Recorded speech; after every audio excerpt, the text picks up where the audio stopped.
Hi everyone! Matagal-tagal din tayong hindi nakagawa ng video, no? So ngayon, sasagutin natin ang comment na ito sa isa nating video sa isang social media account. So sabi niya, 356.45 multiplied by 556.76.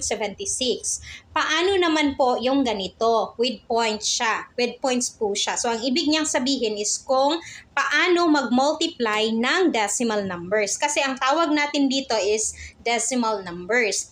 Kapag meron siyang decimal point, decimal number ang tawag natin sa kanya. Kapag wala naman, ang tawag natin sa kanila is whole number. Kapag nagmo-multiply tayo ng decimal numbers, para lang tayong nagmo-multiply ng mga whole number. Of course, magsisimula tayo dito sa right side, sa ones place. So, wag muna nating intindihin ang decimal point. Okay, so mag-start tayo dito sa right side. Ipagpalagay natin na ito yung ones place, tens place, hundreds place, thousands place, at 10,000 place. Okay, so same lang talaga sa mga whole number. Huwag muna nating isipin ang ating decimal point. Mamaya na natin siya iisipin. Of course, kapag nag-multiply tayo, itong ones place, i-multiply natin dito sa taas. Galing din kay ones place, papunta dito sa 10,000 place. Kapag tapos ka na, si tens place naman. So, i-multiply mo siya from right to left. Okay, so lagi ko itong sinasabi ang process.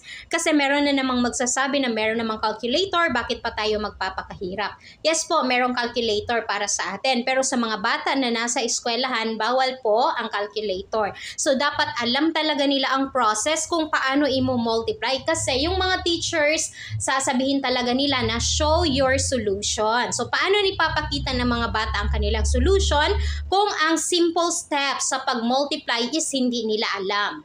Okay, so i-multiply na natin siya. So, si 6 ang i-multiply natin una. So, 6 multiplied by 5. So, 6 times 5 is equal to 30. Now, si 30, ang i-bring down natin is si ones place. So, si 0 ang ones place. Si 3, si tens place is i-carry natin sa kasunod na number. So, always yan siya kasi meron ding nagtanong kung always ba ang malaking number ang i-carry. Hindi po. Ang nasa tens place po ang ating i-carry ito. At ang i-bring down natin is ang nasa ones place. So, 6 times 5 is equal to 30. So, bring down natin si 0 sa baba ni 6. Always tatandaan natin na sa baba ni ones place natin siya ilagay kasi nasa ones place tayo nagmo-multiply. Dito rin nagkakamali yung mga bata kasi hindi nila alam kung saan ilalagay ang kanilang sagot. Kaya sa kanilang pag-add sa kanilang partial product, mali na ang kanilang final product. So bring down 0 sa baba ni 6. Si 3, i-carry natin sa kasunod na number ni 5. So carry 3 tayo dito kay 4.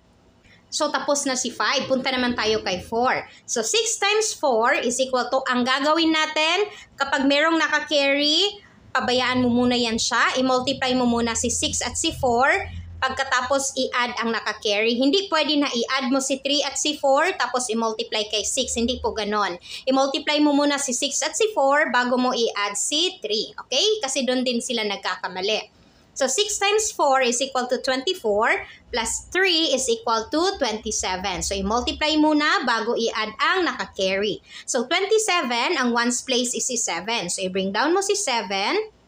I-carry mo si 2 sa kasunod na number. So, carry 2 tayo kay 6. Okay? So, I hope na nasundan ang ating process. Now, kay 6 naman tayo. So, 6 times 6 is equal to 36 plus 2 is equal to 38. So, si 8, i-bring down natin si 8. I-carry si 3 sa kasunod na number. So, carry 3 kay 5. So, 6 times 5 is equal to 30 plus 3 is equal to 33. So, bring down 3, carry 3 kay 3. Okay? So, 6 times 3 naman is equal to 18 plus 3 is equal to 21. So, i-bring down mo na lahat si 21 kasi wala ka nang mapagkirihan na sunod na number. So, una mong isulat si 1 bago si 2. Okay, so 21. Ayan, tapos na si ones place natin i-multiply. So, si tens place naman from right to left. Okay, so mag-start tayo kay 7 times 5. So, 7 times 5 is equal to 35. Again, ang i-bring down natin is ang nasa ones place na si 5 at si 3 ang ating i-carry sa kasunod na number.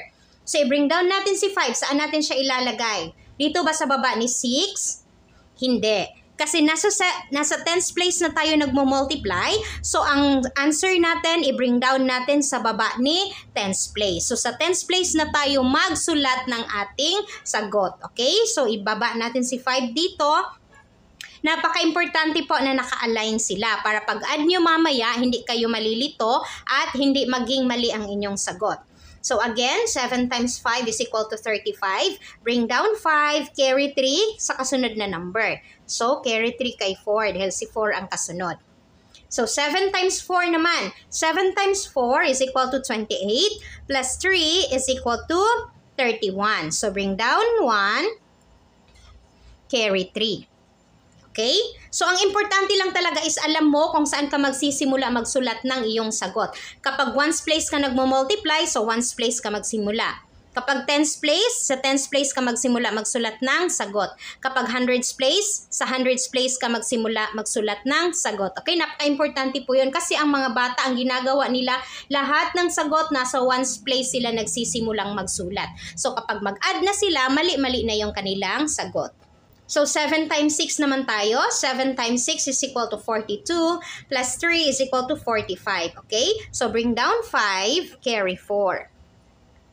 Now, 7 times 5 is equal to 35 plus 4 is equal to 39. So, bring down 9, carry 3.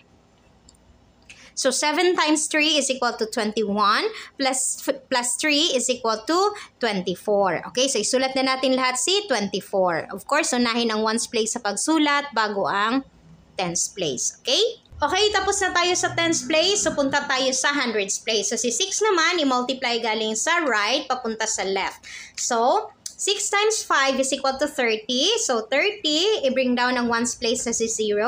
I-carry ang tens place na si 3. Okay, so bring down 0. Saan natin siya ilalagay? Sa baba ni hundreds place. Okay, so dito na tayo mag-start magsulat ng sagot. So 6 times 5 is equal to 30. Bring down 0. Carry 3 sa kasunod na number ni 5. Okay, so 6 times 4 is equal to 24 plus 3 is equal to 27. So bring down 7. Carry 2. 6 times 6 is equal to 36 plus 2 is equal to 38. So bring down 8, carry 3. And then 6 times 5 is equal to 30 plus 3 is equal to 33. So bring down 3, carry 3. 6 times 3 is equal to 18 plus 3 is equal to 21. Okay, so isulat na natin lahat si 21. Unahin always ang ones place bago ang tens place. Okay, so nakita nyo ang placement ng ating mga partial products ha. Naka-align sila para mamaya pag-add nyo, hindi kayo magkamali sa pag-add. Okay, so punta naman tayo sa thousands place. So si 5 naman yung i-multiply natin. So 5 times 5, erase lang natin para hindi tayo malito mamaya.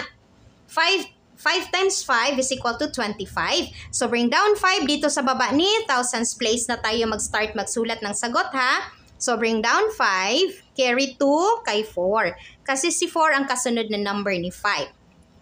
Next, 5 times 4 is equal to 20 plus 2 is equal to 22. So, bring down 2, carry 2 kay 6. And then 5 times 6 is equal to 30 plus 2 is equal to 32. So, bring down 2, carry 3. And then 5 times 5 is equal to 25 plus 3 is equal to 28. Okay? So, bring down 8, carry 2. So, 5 times 3 is equal to 15 plus 2 is equal to 17. Okay? So, bring down lahat si 17. Okay, so tapos na tayo kay 5 or kay thousands place. So, punta tayo kay 10,000 place. So, si 5 naman, galing dito kay 5, papunta sa left side. Okay?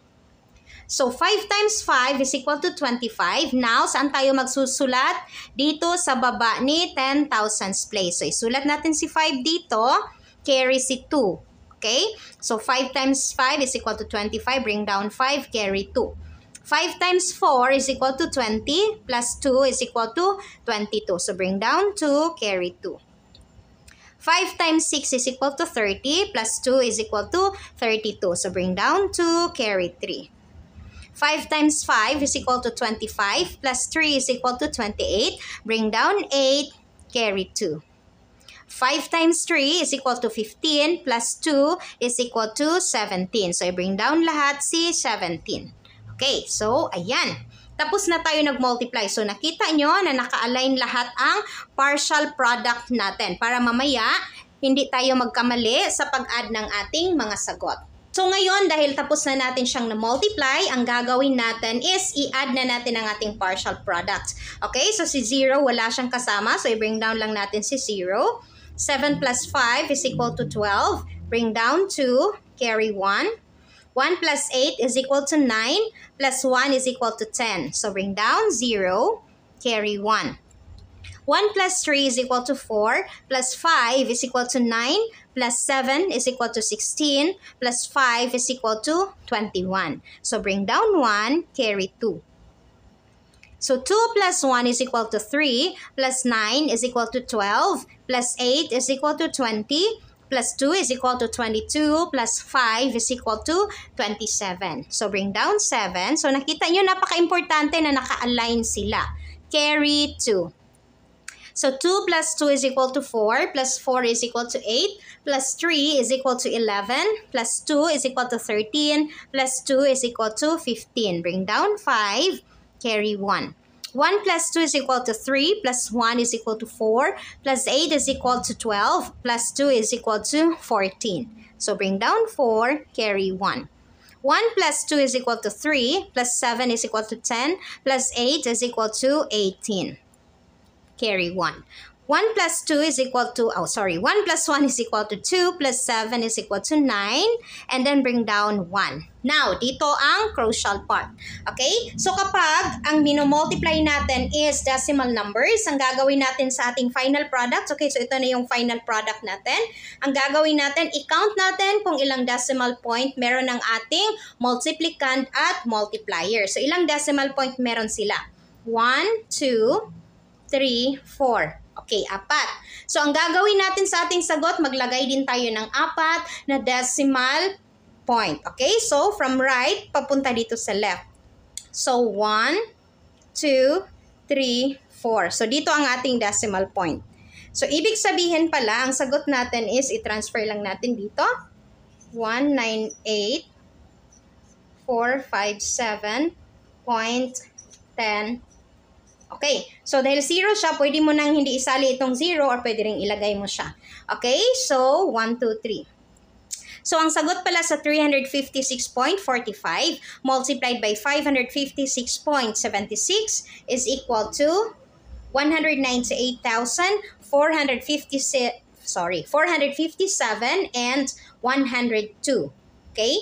So, pwede nang hindi isali itong 0, ha? Pwede nang diretso ang isulat mo is 0.102. Pwede nang hindi isali si 0. Okay, so ganyan lang po mag-multiply ng decimal number. Same lang talaga siya sa mga whole number.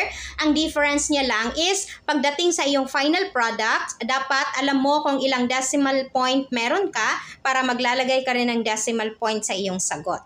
Okay, so I hope na nakatulong po ang ating video na ito kahit medyo natagalan kasi ang tagal ko talagang nakagawa ng reply, no? Kasi medyo naging busy. Ayan, so salamat po sa inyong mga tanong and sana ay nakatulong po ang ating video na ito. See you on our next tutorial. Bye!